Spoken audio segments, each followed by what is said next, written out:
What's going on, beautiful people? I hope y'all are doing excellent today. I am Carrington Brown, your relationship expert. And today we want to talk about some new relationships and specifically how to overcome the growing pains of being a part of a new relationship. A lot of times when we get in relationships, we find ourselves experiencing the infatuation. And once that goes away, now things get a little gray sometimes, get a little comfortable, get a little challenging, and get a little frustrated. And a lot of times people take these situations or take these facts and they run from the relationship because it doesn't look like or feel like what it did in this season or in this phase. But when actuality is, all this is the growing pains of you and the other person in a new relationship. So what I want to do is give you guys 3 tips on how to navigate or overcome the growing pains of new relationships, all right? Step number 1 is this. You got to recognize the facts. And when I say recognize the facts, a lot of times the reason why growing pains seem so much bigger than they actually are is because we're overlooking the facts of the situation.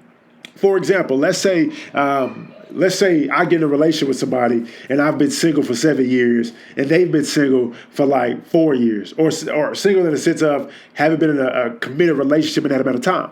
Well, I've been 7 years with just thinking about me and focusing on me and prioritizing me. You've been 4 years of just thinking about you, focusing on you and prioritizing you, right? We don't know each other's upbringing. We don't know each other's background. We don't know none of this stuff, right? But we're growing together and we're in a relationship now. As we're growing closer together, because this is still new to us, because it's been so long since we did it, there are going to be growing pains. And so it's easy to experience these growing pains and run from it. But the facts are, it's been 7 years for me, 4 years from her. Right? We don't even know each other's primary love language. Therefore, I don't know how to love her properly. She don't know how to love me properly. Right? I don't know what she needs. She don't know what I need. And so when we experience growing pains, we have to look at the facts because the facts give us understanding, which opens up the door for us to have empathy for the relationship, for ourselves, and another person. Second thing you want to do is you want to see you first. When we're dealing with growing pains, that's a form of conflict. And when I teach couples about conflict resolution, when having these conversations, I always start with what you did wrong. Like, start with what you messed up. Start with what you could have done better. So when we grow in a relationship with somebody, we're experiencing growing pains, it's very easy to see them and sometimes very challenging to see ourselves. So what you got to do is you got to see you first. What am I doing wrong in this situation? How am I negatively affecting this relationship? How am I making these growing pains harder than they actually are? You want to see yourself first so that you're able to open up the door to say, okay, let me focus and prioritize fixing myself and allow my intentional growth and my intentional development and my intentional productivity as an individual to influence and inspire them to check themselves as well, along with me saying what they need to work on, to actually go forward and do the work, right? So number 2 thing is you want to see you first. Last thing is this, you have to give grace for growth for them and you. Because this is new for both parties, you have to give grace for growth. Right? We learn at each other. We're growing with each other. We're developing all these things.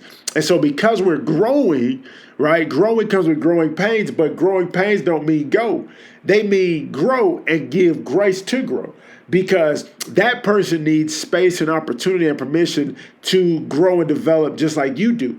And so what we don't want to do is give yourself personally more grace to grow than you give that other person, right? It has to be equal.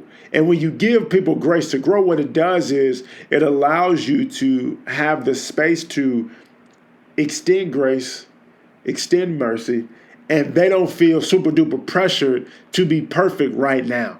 But they feel like I have time to grow into the version of myself that I need to be, that I see is beneficial for both parties and for the thriving of this relationship. So you got to give grace to grow. Now, here's the I don't even know, I forgot the word. But caveat, there we go. Here's the caveat to this grace to grow piece. Giving people grace to grow don't mean staying beyond the expiration. Oh, that's good. I'm going to have to do a YouTube video about that. Giving people grace to grow doesn't mean staying beyond the expiration date.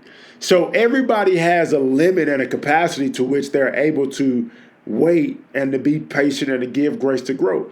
But once you reach that capacity and you don't see the growth or the development or the enhancement, then you gotta have another conversation with this person, or you gotta dipset.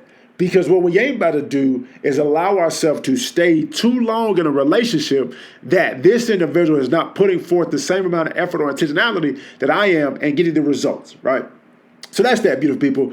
When we look at new relationships, there's always going to be some growing pains.